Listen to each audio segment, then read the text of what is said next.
Jammu and Kashmir के पीएको को आप भारत का हिस्सा नहीं मानते हो क्या? एग्रेसिव ना हो, जान दे देंगे इसके लिए। क्या बात कर रहे हो आप? अमित शाह के ये शब्द देश की एकता और अखंडता को बनाए रखने वाले लौह पुरुष सरदार की याद दिलाते हैं। कश्मीर बचाना है, हर हाल में, किसी भी कीमत पर, जो भी जरूरी है वो किया जाएगा। अमित शाह आज की राजनीति के लौह पुरुष हैं, ये कहना गलत नहीं होगा। जब लोकसभा का चुनाव हुआ था, उत्तर प्रदेश के नतीजे हिंदुस्तान के लोगों को चौंका दिया था और तब मैंने कहा था इस चुनाव के man of the match Amit भाई शाह है। आज पूरे देश का राष्ट्रीय ध्वज तिरंगा है, नहीं तो एक साल पहले कश्मीर की अलग नागरिकता और अलग झंडा था, क्योंकि कांग्रेस ने सत्ता के लिए देश का विभाजन किया था। जब देश का आजादी मिला तब धर्म के आधार पर विभाजन अगर कांग्रेस पार्टी न करती तो अभी की जरूरत न पड़ती। किसने किया धर्म के आधार पर विभाजन? लेकिन कांग्रेस के तुष्टीकरण पर अमित शाह की चाणक्य नीति बहुत भारी पड़ी, जिसकी बदौलत कांग्रेस का अस्तित्व देश में खत्म होने की कगार पर पहुंच गया है। यही नहीं, उनकी ठोस राजनीति की वजह से न केवल देश से कुरीतियों का अंत हुआ, बल्कि सालों से लंबित मामलों का निपटारा किया जा सका। भाजपा अध्यक्ष के रूप में यूपी और बंगाल में कमल खिलाना। जिस यूपी में भाजपा की सिर्फ 10 सीटें ही थी, उसी यूपी में अमित शाह ने अपने रण कौशल से 2014 के आम चुनावों में 71 सीटें हासिल की। 2019 में भी महागठबंधन के बाद भी यूपी में 64 सीटों पर कमल खिलाया।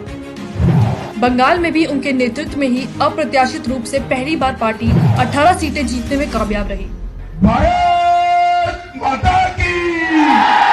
देश सेवा और राष्ट्रभाव को देखते हुए उन्हें 2019 में गृह मंत्री बनाया गया, जिसके बाद उन्होंने 70 साल से कांग्रेस में अनदेखी सह रहे भारतीयों को मुख्य धारा से जोड़ने के साथ देश के लिए कई बड़े फैसले लिए। जम्मू कश्मीर और लद्दाख को उसका असली हक दिलवाया। जिस कश्मीर से सालों पहले कश्मीरी पंडितों को भगाया गया, आजादी के बाद से वाल्मीकि और गोरखा समाज को उनका हक नहीं मिल पाया। तिरंगा झंडा नहीं फहराया गया, देश का कानून लागू नहीं हो पाया। उसी कश्मीर को अमित शाह ने मुख्य धारा में लाने का वादा पूरा किया। 5 अगस्त 2019 के ऐतिहासिक दिन न केवल धारा 370 को हटाया, बल्कि घटिया अधिकारों की पैरवी करने वाले काले कानून 35A को भी खत्म किया। मैं मानता हूं कि जम्मू कश्मीर में एक लंबे रक्तपात भरे युग का अंत धारा 370 के समाप्त होने से बनेगा। इसी दिन जम्मू कश्मीर और लद्दाख को अलग अलग केंद्र शासित प्रदेश भी घोषित किया गया, जिसकी बदौलत आज मुख्य धारा में जुड़कर कश्मीर और लद्दाख विकास की नई कहानी लिख रहे हैं। UAPA कानून, ये एक ऐसा कानून है जो आतंकियों को कड़ी सजा दिलवाने के लिए बनाया गया था, लेकिन इसमें कुछ कमियां थी। उसमें अमित शाह नया बदलाव लाए। अभी तक इस कानून में सिर्फ किसी संस्था को ही आतंकी बताकर मामलों पर लीपापोती कर दी जाती थी, जिसका लाभ उठाकर आतंकी हरकत करने वाले लोग दूसरी संस्था बना लेते थे। ये मौलाना साहब जो है वो संस्था को बंद कर दूसरी संस्था कर देते हैं। फिर से 2 साल तक वो संस्था को आतंकवादी संस्था घोषित करने की प्रक्रिया करते हैं। जैसे ही घोषित होती है वो बंद कर तीसरी संस्था खोल देते हैं। आतंकवाद व्यक्ति की मंशा में होता है साहब, आतंकवाद संस्थाओं में नहीं होता। इसलिए इस कानून में बदलाव लाया गया और अमित शाह की वजह से जांच एजेंसी NIA को ज्यादा अधिकार मिल पाए। राम मंदिर फैसला और कानून व्यवस्था। सालों से अयोध्या के राम मंदिर को लेकर कोर्ट में मामला चल रहा था। जब भी इसको लेकर कोर्ट की कोई तारीख होती थी तो पूर्व की सरकारें देश में कर्फ्यू जैसे हालात बना देती थी।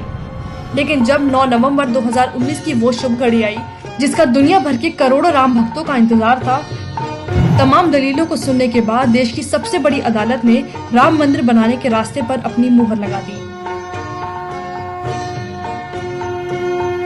इस दौरान कहीं पर कोई हंगामा नहीं हुआ। इसमें कोई दो राय नहीं है कि इसका पूरा श्रेय अमित शाह के कौशल को जाता है।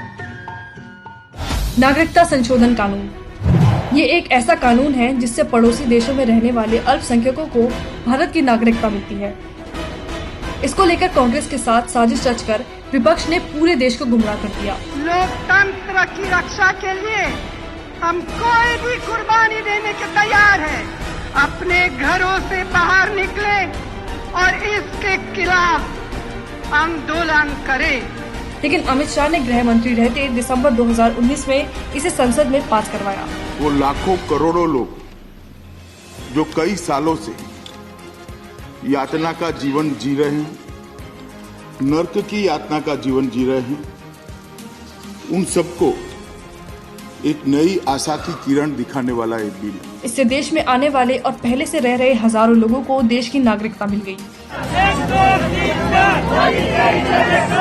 मोदी सरकार और अमित शाह साहब बहुत बहुत हम शुक्रगुजार है जो इन्होंने ये एक बिल पास कराया है। 70 साल तक देश को अपनी गलत नीतियों से बर्बाद करने वाली कांग्रेस ने भले ही अमित शाह की राह में कांटे बोने का काम किया हो, लेकिन हर बार अमित शाह ने अपने ठोस कदम से दिखाया समर्पण की नीति हो तो बड़ी से बड़ी बाधा को भी पार किया जा सकता है।